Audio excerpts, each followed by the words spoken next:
পেশ করবেন হযরত মাওলানা ওবায়দুল হক। হযরত মাওলানা ওবায়দুল হক সাহেবকে আলোচনা পেশ করার জন্য বিনীতভাবে অনুরোধ জানাচ্ছি।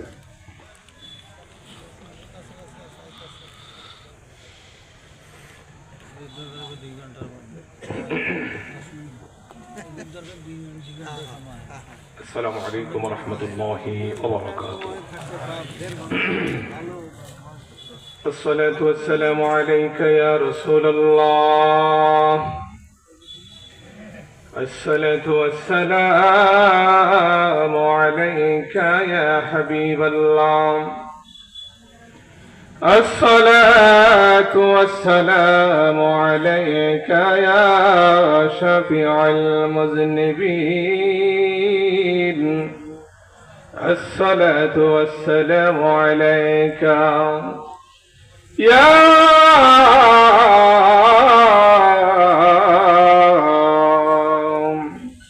رحمة للعالمين. الحمد لله رب العالمين والعاقبة للمتقين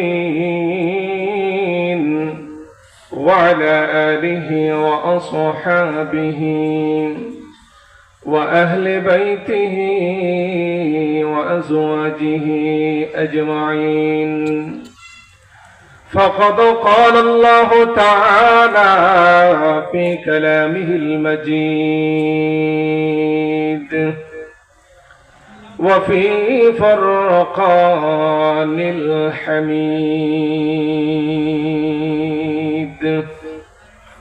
زبان تر محبت بورنا أعوذ بالله من الشيطان بسم الله الرحمن الرحيم. أفرأيت من اتخذ إلهه هواه وأضله الله على علم وختم على سمعه وقلبه. صدق الله المولانا العظيم وصدق رسوله النبي الكريم ونحن على ذلك من الشاهدين. إن الله وملائكته يصلون على النبي يا أيها الذين آمنوا صلوا عليه وسلموا تسليما. اللهم মাশাআল্লাহ জবান ছেড়ে মহব্বতে মদিনার দিকে খেয়াল করে مولانا محمد وعلى سيدنا مولانا محمد اللهم صل سيدنا مولانا محمد وعلى سيدنا এসো হে রসূল আবার ফিরে আমাদের মাঝে রে।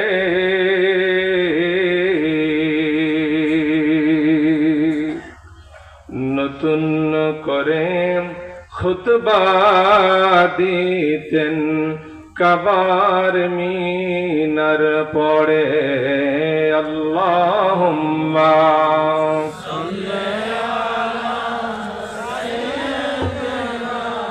মাওলানা মুহাম্মদ ওয়া আলা সাইয়্যিদিনা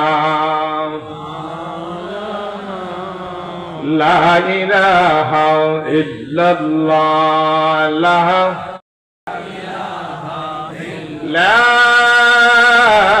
ইলাহা ইল্লাল্লাহু মুহাম্মাদুর রাসূলুল্লাহ। সকলে বলি সাল্লাল্লাহু আলাইহি ওয়াসাল্লাম। সবুজ শ্যামল এই সোনার বাংলাদেশের অজপাড়া গায়ের এই নিভৃত পল্লীতে,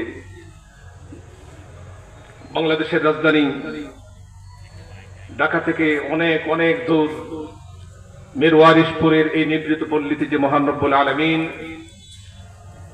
আল্লাহ পাকের এক মহান ওলির দরবারে, যিনি সাধারণ কোন ওলি নন, যিনি শরীয়তের হাদি, যিনি তরিকতের বাদশাহ, যিনি হাকিকতের শাহানশাহ, যিনি মারিফতের খনি, জোরে বলেন আলহামদুলিল্লাহ। আল্লাহ পাকের এই নেক বান্দার রওজার পাশে আমরা কিছুক্ষণ বসার সুযোগ পেয়েছি। আপনারা খুশি না বেজার? আরো জোরে বলেন খুশি না বেজার? তাহলে এই রাতের নিস্তব্ধতাকে ভঙ্গ করে, আকাশ বাতাস মুখরিত করে, চিৎকার মেরে, শরীরের সকল শক্তি একত্রিত করে আমরা সমস্বরে উচ্চ কণ্ঠে মহব্বতে পড়ি আলহামদুলিল্লাহ। আর জোরে বলি আলহামদুলিল্লাহ। রব্বানা লাকাল হামদ হামদান কাসীরান তাইয়িবান মুবারাকান ফীহি। আমরা শুকরিয়া আদায় করলাম কার? জোরে বলেন। সকল প্রশংসার মালিককে। প্রশংসাকে শুধু মানুষই করে নাকি অন্যান্য প্রাণীরাও করে?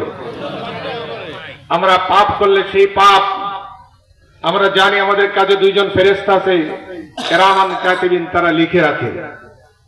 লিখে রাখা ছাড়াও ভাইয়েরা আমার, আমাদের প্রত্যেকটা পাপ এবং প্রত্যেকটা পুণ্যের একটা ফিঙ্গার প্রিন্টের মতো একটা প্রিন্ট কপি হয়ে যায়। জোরে বলেন সুবহানাল্লাহ। আল্লাহ রাব্বুল আলামিন বলেন, ইউরাফুল মুজরিমুনা বিসীমাহুম ফায়ুখাযু বিন-নাওয়াসি ওয়াল আকদাম ফাবিআইয়ি আলাই রাব্বিকুমা তুকাজ্জিবান। জোরে কোন সুবহানাল্লাহ।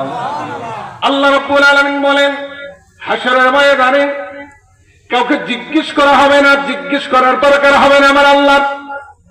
ফায়াউমা ইযিল লা ইউসআলু আন যামবিহি ইনসুন ওয়ালা জান। জিন এবং মানুষকে জিজ্ঞেস করবেন আল্লাহ। আল্লাহর জিজ্ঞেসের দরকার হবে না। এরে জিন, এই ইফরিত, তুই পাপ করছস নি? ইফরিত নামে একটা জিন আছিল সুলাইমান আলাইহিস সালামের। কোন সুবহানাল্লাহ। রানী বিলকিসের সিংহাসন ২৫০০ মাইল দূর থেকে আনার জন্য সুলাইমান নবী যখন রাজদরবারের মধ্যে বৈঠক ডাকলেন, জিন ইফরিত বলেছিল, ক্বাবলা আন তাকুমা মিন মাকামিক, আমি আপনার ওই রানী বিলকিসের সিংহাসন ২৫০০ মাইল দূর থেকে এনে দেব। আপনি শুধু উঠবেন আর বসবেন, এর মধ্য থেকে আমি নিয়ে আসবো। চিৎকার মেরে কোন সুবহানাল্লাহ। অনেক কথা, সময় অল্প, সংক্ষেপে বুঝে নেবেন ভাইয়েরা আমার। সবাই শিক্ষিত, আমরা সবাই আল্লাহর ওলির দরবারে আমেদ। সুলাইমান নবী কয়, না না, তা হবে না, এত লম্বা সময় দেওয়া হবে না, এর চেয়ে তাড়াতাড়ি আর কে পারবা।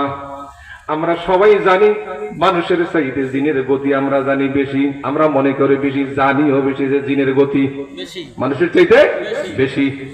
কিন্তু জিনের চাইতো এমন মানুষ আল্লাহ পাক দুনিয়াতে বানিয়েছেন, জিনের চাইতো হাজার হাজার গুণ পাওয়ার এবং গতি অনেক বেশি। চিৎকার মেরে কোন সুবহানাল্লাহ। তখন আল্লাহ রাব্বুল আলামিনের এক নেক বান্দা, যাকে আল্লাহ তাআলা কিতাবের জ্ঞান দিয়েছেন, তিনি দাঁড়িয়ে বললেন, আগেকার বাদশাদের দরবারের মধ্যে যারা শিক্ষিত, যারা জ্ঞানী, যারা গুণী, তারা জায়গা পাইত।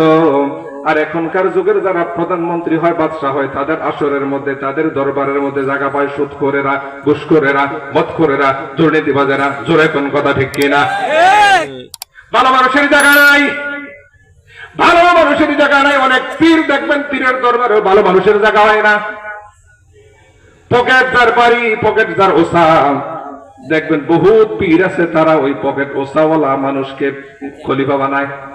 তার ভিতরে নূর থাকুক বা না থাকুক, পকেটে টাকা আছে তো সে আমার খলিফা হয়ে গেছে, আছে নাকি নাই? আমার ভাইয়ের এই জন্য অনেক ভালো ভালো পীর মাসায় কলি আল্লাহ থাকার পরেও অনেক মানুষেরা সমালোচনা করে, কারণ সমালোচনার জায়গাটা আমরাই বানাই দিয়েছি। ভাইরা আমার, তখন ওই অলি দরবেশ মানুষ ধরবেন, তারা কয়, হে সুলাইমান, আমি আনবো। কতক্ষণে আনবা? তিনি বললেন, মানব দরবেশ বললেন, ক্বাবলা আন ইয়ারতাদ্দা ইলাইকা তারফুকা। জোরে কোন সুবহানাল্লাহ। ওই আমি আনবো, আমার সময় লাগবে। আপনার চোখের পলক পড়তে যতক্ষণ ২৫০০ মাইল দূর থেকে রানী বিলকিসের সিংহাসন আনতে লাগবে না ততক্ষণ। পাওয়ার বেশি কার, মানুষের না জিনের? জোরে বলেন, কার পাওয়ার বেশি? সেই রকম একজন দরবেশ, সেই রকম একজন পীর, সেই রকম একজন ওলি শুয়েছেন আমাদের সামনে, আলহাজ ডাক্তার বদিউজ্জামান রাহমাতুল্লাহ আলাইহি। জোরে বলেন সুবহানাল্লাহ। আল্লাহ রাব্বুল আলামিন, আমি তো আর হুজুরকে দেখি নাই সরাসরি, উনি ডাক্তার ছিলেন, আমি ডাক্তার দেখি নাই। ডাক্তারের একজন কম্পাউন্ডারের সাথে আমার সাক্ষাৎ হয়েছিল। কম্পাউন্ডার বুঝেন আপনারা? ওই ডাক্তারের দোকানে যে কর্মচারী, এইরকম একজন কম্পাউন্ডারের সাথে আমার সাক্ষাৎ হয়েছিল। বাড়ি নোয়াখালী, তার বাড়ি এখান থেকে সামান্য একটু এদিকে উত্তর দক্ষিণে। তিনি শাহ সফি রইসুদ্দিন রহমতুল্লাহ আলাইহি, তিনি শুয়ে আছেন সেই পাতাকান্দি, বাড়ি তার নোয়াখালী, শুয়ে আছেন পাতাকান্দি। সেখানে হুজুরের নামে, ডক্টর সৈয়দ আলী আশরাফ রহমতুল্লাহ আলাইহির নামে সেখানে অনেক প্রতিষ্ঠান তিনি করে গিয়েছেন, নিজের নামে কিছুই করেন নাই। সুবহানাল্লাহ।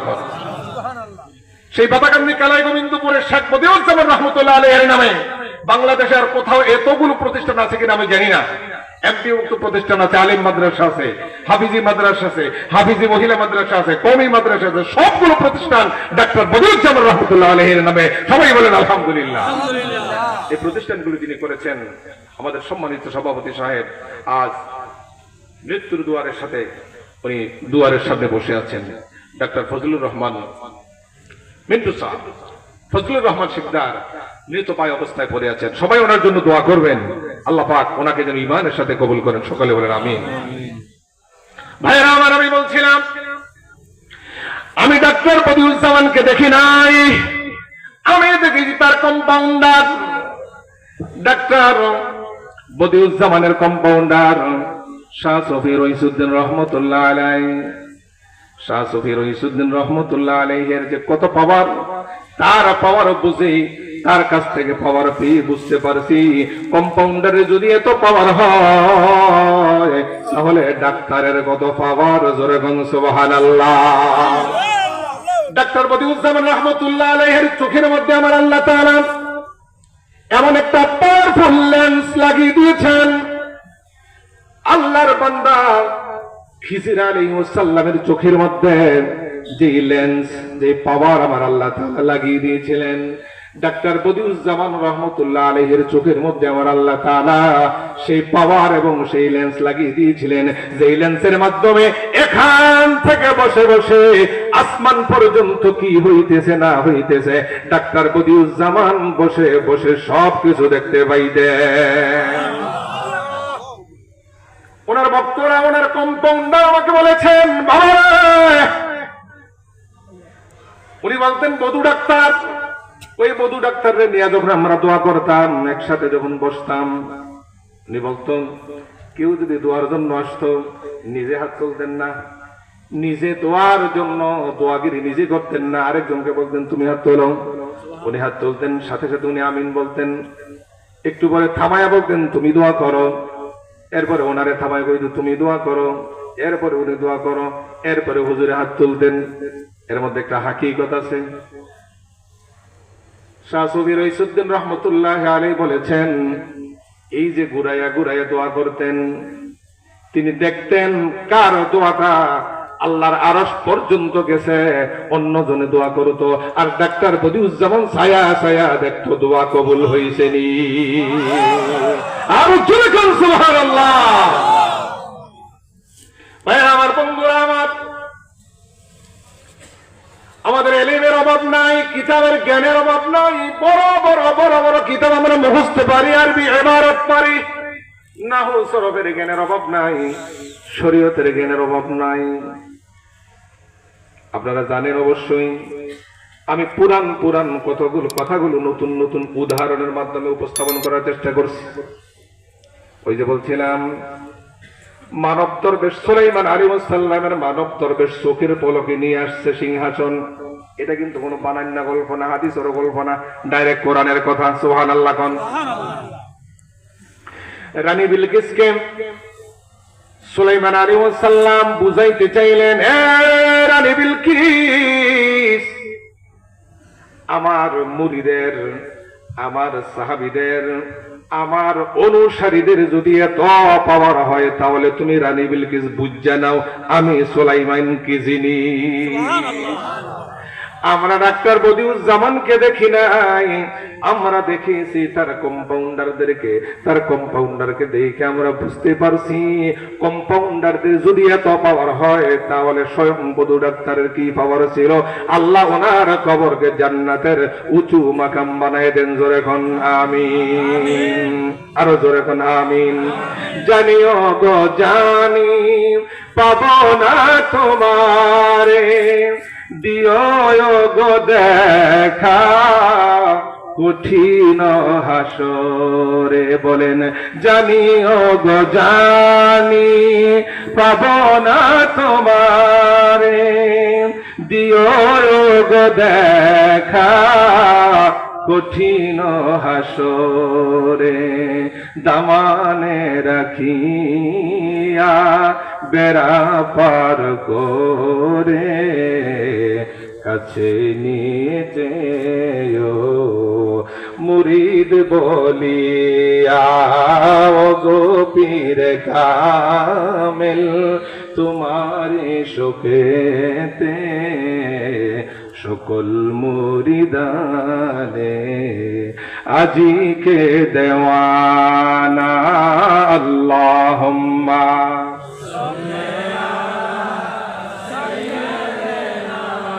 মাওলানা মুহাম্মদ ওয়া আলা আলি সাইয়্যিদিনা। আর মাত্র 2 মিনিট সময় আমার। আমি সূরাতুল জাসিয়ার 23 নম্বর আয়াতটা বরকতের জন্য তেলাওয়াত করছিলাম। আল্লাহ রাব্বুল আলামিন বলছেন, আফারাআইতা মান ইত্তাখাযা ইলাহাহু হাওয়াহু। হে নবী, আপনি কি দেখেন নাই, দুনিয়াতে বহুত মানুষ আছে যারা তাদের নফসকে খোদা বানাইছে। কি বানাইছে? খোদা কারে কয়? যার অধীন আপনি চলেন সেই খোদা। কথা কোন ঠিক কিনা? আল্লাহ অন্যটাকে বলছেন, শয়তানকে অনেকে খোদা বানাইছে, যে যার কথায় চলে সে তার খোদা হয়ে যায়। অনেক মানুষ আছে যারা নফসের কথায় চলে, নফসরে খোদা বানায় রাখছে।